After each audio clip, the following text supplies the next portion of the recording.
The Fisherman of Falcon Point by H.P. Lovecraft. Along the Massachusetts coast where he lived, many things are whispered about Enoch Conger, and certain others are hinted at in lowered voices and with great caution, things of surpassing strangeness which flow up and down the coast in the words of seafarers from the port of Innsmouth, for he lived only a few miles down the coast from that town, at Falcon Point, which was so named because it was possible to see the peregrines and merlins, and even sometimes the great gerfalcons, at migration time, passing by this lonely finger of land jutting into the sea. There he lived until he was seen no more, for none can say he died. He was a powerful man, broad in the shoulders, barrel-chested, with long, muscular arms. Even in middle age he wore a beard, and long hair crowned his head.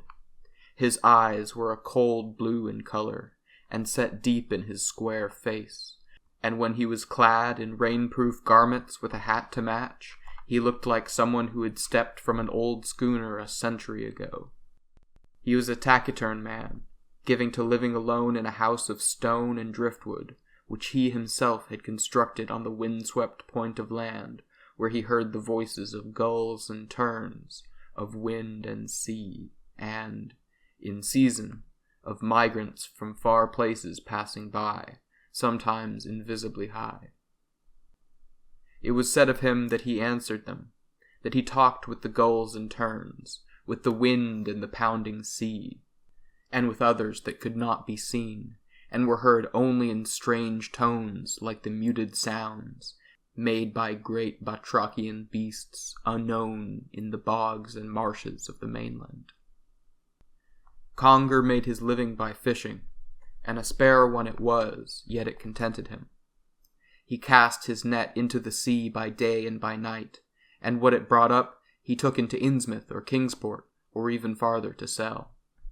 But there was one moonlit night when he brought no fish into Innsmouth, but only himself, his eyes wide and staring, as if he had looked too long into the sunset and been blinded.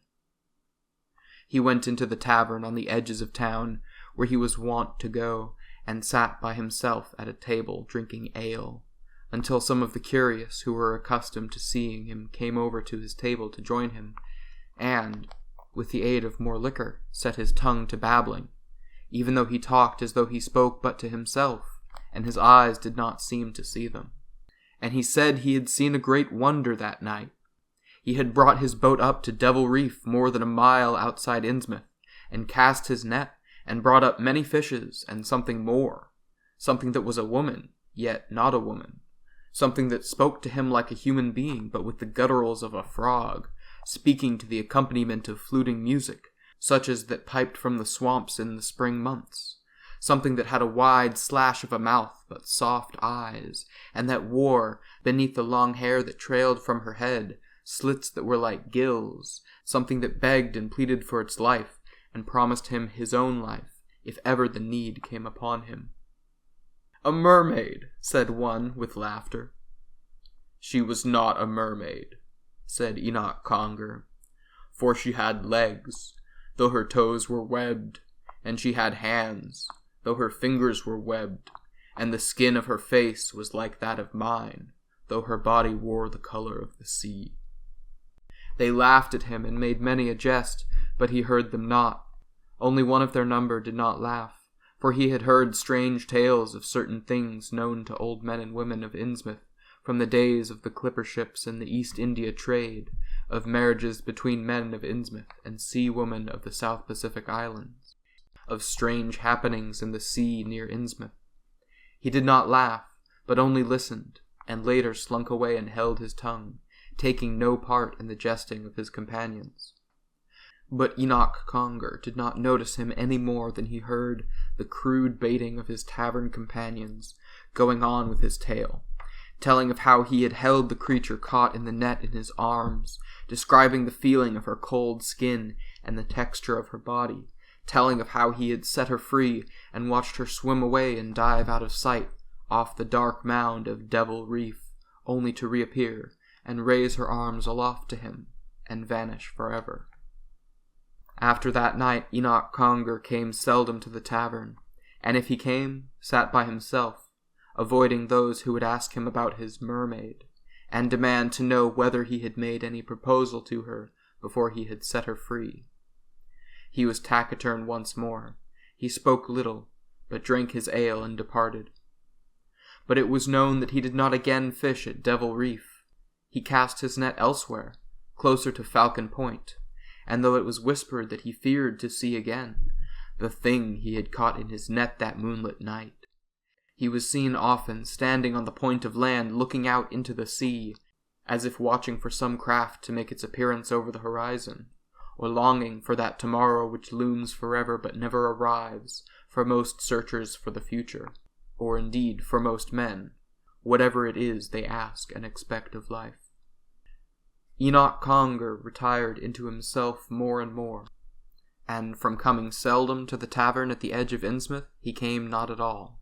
preferring to bring his fish to market and hasten home with such supplies as he might need, while the tale of his mermaid spread up and down the coast and was carried inland to Arkham and Dunwich along the Miskatonic, and even beyond, into the dark, wooded hills where lived people who were less inclined to make sport of the tale. A year went by, and another, and yet another, and then one night the word was brought to Innsmouth that Enoch Conger had been grievously hurt at his lonely occupation, and only rescued by 2 other fishermen who had come by and seen him lying helpless in his boat. They had brought him to his house on Falcon Point, for that was the only place he wished to go, and had come back hastily to Innsmouth for Dr. Gilman. But when they returned to the house of Enoch Conger with Dr. Gilman, the old fisherman was nowhere to be seen. Dr. Gilman kept his own counsel, but the 2 who had brought him whispered into one ear after another a singular tale, telling how they had found in the house a great moisture, a wetness clinging to the walls, to the doorknob, even to the bed to which they had lowered Enoch Conger only a short while before hastening for the doctor, and on the floor a line of wet footprints made by feet with webbed toes, a trail that led out of the house and down to the edge of the sea, and all along the way the imprints were deep, as if something heavy had been carried from the house, something as heavy as Enoch. But though the tale was carried about, the fishermen were laughed at and scorned, for there had been only one line of footprints, and Enoch Conger was too large a man for but one other to bear him for such a distance. And besides, Dr. Gilman had said nothing, save that he had known of webbed feet on the inhabitants of Innsmouth, and knew, since he had examined them, that Enoch Conger's toes were as they should have been.